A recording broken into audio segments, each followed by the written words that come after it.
Shalom, Assalamualaikum warahmatullahi wabarakatuh. Om Swastiastu, Namo Buddhaya, Salam Kebajikan. Yang saya hormati dosen pengampu saya, Ibu Vince Watak SPDMPD, dan juga kepada teman mahasiswa sekalian. Perkenalkan, nama saya Nelia Natali Shalom Malu dengan NIM 22061104029 dari Fakultas Ekonomi dan Bisnis dengan program studi akuntansi kelas C6. Pada kali ini saya akan membahas materi dari tugas mata kuliah Bahasa Indonesia saya dengan judul materi kutipan dan catatan kaki. Pengertian kutipan. Kutipan merupakan sebuah pinjaman atas kalimat atau pendapat seseorang dari seorang pengarang atau seseorang yang sangat terkenal atau populer, baik di dalam buku, surat kabar, majalah, ataupun media elektronika. Pengertian kutipan merupakan penggunaan satu ekspresi sebagai bagian dari yang lain, terutama saat ekspresi yang dikutip tersebut terkenal atau juga secara tersurat dihubungkan dengan kutipan ke sumber aslinya, serta juga ditandai oleh diselingi dengan tanda kutip. Kutipan bermanfaat sebagai sarana untuk menghindari plagiasi. Ada banyak bentuk kutipan yang bisa digunakan dalam penulisan karya ilmiah. Masing-masing bentuk kutipan memiliki tata cara penulisan yang berbeda-beda. Banyak penulis yang masih bingung dengan tata cara penulisan kutipan pada karya ilmiah mereka. Tujuan kutipan. Kutipan memiliki tujuan utama untuk memberikan bukti atau sebagai penguat argumen penulis. Dalam setiap tulisan ilmiah, kutipan selalu digunakan. Hal ini dilakukan untuk menghindari plagiarisme. Selain itu, kutipan juga berguna bagi peneliti karena tidak perlu mengulang penelitian serupa untuk mendapatkan pembuktian dari sesuatu. Jika telah ada peneliti sebelumnya yang melakukan penelitian, hasil dari penelitian terdahulu tersebut dapat dikutip. Fungsi kutipan. Kutipan memiliki fungsi dalam penggunaannya. Berikut adalah beberapa fungsi kutipan. Yang pertama, kutipan berfungsi sebagai sebuah landasan teori dalam tulisan ilmiah. Yang kedua, kutipan berfungsi sebagai penguat argumen penulis. Yang ketiga, kutipan berfungsi sebagai sarana untuk menjelaskan sebuah pernyataan di dalam tulisan ilmiah. Yang keempat, kutipan berfungsi sebagai pembuktian atas sebuah pendapat dalam tulisan ilmiah. Manfaat kutipan. Kutipan memiliki beberapa manfaat dalam penggunaannya. Berikut adalah beberapa manfaat kutipan. Pertama, dapat meningkatkan kualitas dari sebuah tulisan ilmiah. Yang kedua, menunjukkan bahwa penulis memiliki ketelitian dalam penulisan karya ilmiahnya. Ketiga, kutipan dapat memudahkan penulis mengevaluasi sumber dana. 4. Dapat memberikan kemudahan dalam pengklasifikasian sumber data dalam daftar pustaka. 5. Dapat memberikan pencegahan mengulang penulisan sumber dalam daftar pustaka. 6. Dapat meningkatkan kualitas estetika dari sebuah tulisan ilmiah. 7. Dapat memberikan kemudahan dalam peninjauan kembali penulisan daftar pustaka. 8. Dapat memberikan kemudahan dalam penyuntingan sumber-sumber data. Jenis kutipan. Menurut jenisnya, kutipan dapat dibedakan atas kutipan langsung dan tak langsung atau kutipan isi. Kutipan langsung adalah pinjaman pendapat dengan mengambil secara lengkap, kata demi kata, kalimat demi kalimat dari sebuah teks asli. Sebaliknya, kutipan tak langsung adalah pinjaman pendapat seorang pengarang atau tokoh terkenal berupa intisari atau iktisar dari pendapat tersebut atau dapat pula berupa parafrase. Perbedaan antara kedua jenis kutipan ini harus benar-benar diperhatikan karena akan membawa konsekuensi yang berlainan bila dimasukkan dalam teks. Dalam hubungan ini, cara mengambil bahan-bahan dari buku-buku pada waktu pengumpulan data akan sangat membantu. Semua kutipan langsung yang dicatat pada kartu harus dimasukkan dalam tanda kutip, sedangkan dalam kutipan tak langsung tidak diapit oleh tanda kutip. Dengan cara yang demikian, penulis tidak akan mengambil kesulitan pada waktu memasukkannya dalam teks. Beberapa prinsip yang harus diperhatikan pada waktu membuat kutipan sebagai berikut. A. Jangan mengadakan perubahan. Pada waktu melakukan kutipan langsung, pengarang tidak boleh mengubah kata-kata atau teknik dari teks aslinya. Bila pengarang menganggap perlu untuk mengadakan perubahan tekniknya, maka ia harus menyatakan atau memberi keterangan yang jelas bahwa telah mengadakan perubahan tertentu. B. Bila ada kesalahan, bila dalam kutipan terdapat kesalahan atau keganjilan, baik dalam persoalan, ejaan maupun dalam soal-soal ketetabahasaan, penulis tidak boleh memperbaiki kesalahan-kesalahan itu. Ia hanya mengutip sebagaimana adanya. Demikian pula halnya kalau penulis tidak setuju dengan suatu bagian dari kutipan itu. C. Menghilangkan bagian kutipan.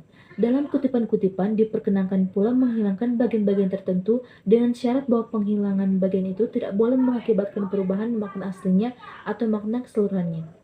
Penghilangan itu biasanya dinyatakan dengan mempergunakan 3 titik berspasi. Cara-cara mengutip. A. Kutipan langsung yang tidak lebih dari 4 baris. Sebuah kutipan langsung yang panjangnya tidak lebih dari 4 baris ketikan akan dimasukkan dalam teks dengan cara-cara berikut. 1. Kutipan diintegrasikan langsung dalam teks. 2. Jarak antara baris dengan baris 2 spasi. 3. Kutipan itu diapit dengan tanda kutip. 4. Sesudah kutipan selesai diberi nomor urut penunjukan setelah spasi ke atas atau dalam kurung ditempatkan nama singkat pengarang, tahun terbit, dan nomor halaman kutipan itu. B. Kutipan langsung yang lebih dari 4 baris. Bila sebuah kutipan terdiri dari 5 baris atau lebih, maka seluruh kutipan itu harus digarap sebagai berikut. 1. Kutipan itu dipisahkan dari teks dalam jarak 2,5 spasi. 2. Jarak antara baris dengan baris kutipan 1 spasi. 3. Kutipan itu boleh atau tidak diapit dengan tanda kutip.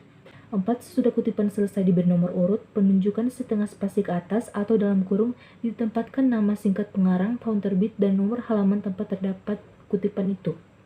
5. Seluruh kutipan itu dimasukkan ke dalam 5-7 ketikan. Bila kutipan itu dimulai dengan alinea baru, maka baris pertama dari kutipan itu dimasukkan lagi ke 5-7 ketikan. C. Kutipan tak langsung. Dalam kutipan tak langsung biasanya inti atau sari pendapat yang dikemukakan. Oleh sebab itu, kutipan tidak boleh mempergunakan tanda kutip. Beberapa syarat harus diperhatikan untuk membuat kutipan tak langsung. 1. Kutipan itu diintegrasikan dengan teks. 2. Jarak antar baris 2 spasi. 3. Kutipan tidak diapit dengan tanda kutip. 4. Sesudah kutipan selesai diberi nomor urut, penunjukan setengah spasi ke atas, atau dalam kurung ditempatkan nama singkat pengarang, tahun terbit, dan nomor halaman tempat terdapat kutipan itu. D. Kutipan atas ucapan lisan. Dalam karya-karya ilmiah atau tulisan-tulisan lainnya, sering pula dibuat kutipan-kutipan atas ucapan-ucapan lisan, entah yang diberikan dalam ceramah-ceramah, kuliah-kuliah, atau wawancara-wawancara. Sebenarnya kutipan atas sumber yang semacam ini sulit dipercaya, kecuali ucapan yang disampaikan seorang tokoh yang penting dalam suatu kesempatan yang luar biasa serta dapat diikuti oleh masyarakat luas. Bila penulis ingin memasukkan juga kutipan-kutipan semacam itu dalam tulisannya, maka sebaiknya ia memperhatikan naskah kutipan itu terlebih dahulu kepada orang yang memberi keterangan itu untuk mendapatkan pengesahannya. Kalau ada kekurangan atau kesalahan dapat diadakan perbaikan terlebih dahulu oleh yang bersangkutan. Dengan demikian tidak perlu timbul bantahan atau hal-hal yang tidak diinginkan di kemudian hari. Sumber ucapan-ucapan lisan itu dapat dimasukkan langsung dalam teks, dapat pula dimasukkan dalam catatan kaki seandainya akan mengganggu jalannya teks itu sendiri. Variasi membuat kutipan. Walaupun telah diuraikan secara terperinci cara-cara membuat kutipan sebagaimana dapat dilihat sebelumnya, namun perlu kiranya diingat bahwa sebuah pola yang terus-menerus dipakai akan menimbulkan kebosanan. Sebab itu, pola-pola membuat kutipan akan lebih efektif kalau mengandung variasi. Variasi antara kutipan langsung dan kutipan tak langsung, variasi antara kutipan yang dimasukkan dalam teks, dan kutipan yang dimasukkan dalam catatan kaki. Di samping itu, masih ada beberapa cara lain untuk membuat kutipan-kutipan itu dirasakan lebih mantap. Salah satu cara, terutama untuk kutipan yang singkat, adalah langsung mulai dengan materi kutipan hingga perhentian terdekat. Bisa koma frasa yang bebas, bisa juga titik. Disusul dengan sisipan penjelas tentang ucapan atau pendapat itu untuk mengetahui siapa yang berkata demikian. Perhentian itu dapat dilakukan sesudah sebuah kata, dapat pula sesudah sebuah frasa atau kalimat singkat. Pengertian catatan kaki. Dalam penulisan-penulisan ilmiah, baik penulisan artikel-artikel ilmiah, karya-karya tulis maupun penulisan skripsi dan disertasi seringkali dipergunakan kutipan-kutipan untuk menegaskan isi uraian atau untuk membuktikan apa yang dikatakan. Demikian pula dengan catatan kaki, yang sebenarnya merupakan bagian dari kutipan karena berisi antara lain pinjaman kalimat atau pendapat pengarang, buku atau keterangan atas teks yang tempatnya berada pada kaki halaman. Catatan kaki adalah keterangan ditambahkan di bagian bawah halaman. Catatan kaki biasanya dicetak dengan huruf yang lebih kecil daripada huruf di teks guna menambahkan rujukan uraian di dalam naskah pokok. Catatan kaki ini menjelaskan sumber asalnya sebuah kutipan, baik kutipan langsung atau tidak langsung. Selain menjelaskan asal kutipan, catatan kaki juga sering digunakan untuk menjelaskan teks atau istilah khusus yang perlu penjelasan lebih panjang. Cara membuat catatan kaki. Pertama, kamu harus membuat garis panjang sekitar 13-14 karakter dan harus diatur agar margin sebelah kiri memiliki jarak 4 spasi dari tulisan utama. Kedua, apabila catatan kaki lebih dari satu baris, maka penulisannya ditulis pada bagian bawah dengan margin kiri. Ketiga, harus diatur bahwa menggunakan satu spasi dan setiap penulisannya diberikan nomor yang berurutan. Keempat, kaidah penulisan catatan kaki berarti harus berada di satu halaman yang sama dengan kutipan naratif di bagian isi. Kelima, harus memastikan agar penulisannya membuat 4 unsur catatan kaki, yaitu pengarang, judul, data publikasi, dan nomor halaman. B. Singkatan-singkatan. Dalam catatan kaki biasanya dipergunakan pula singkatan-singkatan yang oleh para sarjana sudah diketahui maksudnya. Oleh sebab itu, hendaknya diperhatikan benar-benar bagaimana mempergunakan singkatan-singkatan itu dalam setiap catatan kaki. Singkatan yang paling penting yang harus diketahui adalah IBIT, OBJET, dan LOGJET. Fungsi catatan kaki. Berikut ini beberapa fungsi dari catatan kaki yang diantaranya seperti: catatan kaki berfungsi untuk memberikan keterangan dan penjelasan tentang sumber dari kutipan penyusunan daftar bacaan pada karya ilmiah supaya dapat dimengerti oleh pembaca. Untuk menghargai sumber kutipan yang dikutip, supaya pembaca karya ilmiah mengetahui sumber kutipan yang digunakan. Dan untuk menunjukkan referensi lain supaya pembaca karya ilmiah dapat mengetahui ulasan yang lebih jelas mengenai istilah yang digunakan. IBIT. Singkatan ini berasal dari kata Latin ibidem yang berarti pada tempat yang sama. Singkatan ini dipergunakan bila catatan kaki yang berikut menunjuk kepada karya atau artikel yang telah disebut dalam catatan nomor sebelumnya.